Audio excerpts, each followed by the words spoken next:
continue?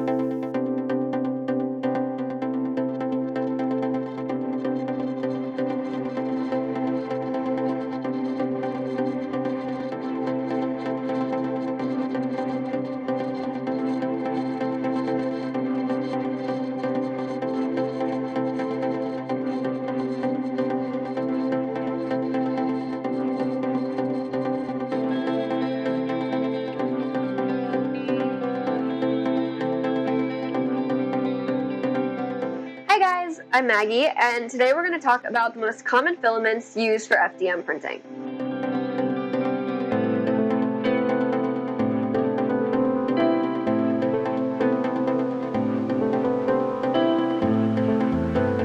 Hey, I'm Luke, and today I want to talk about embedding hardware into 3D prints.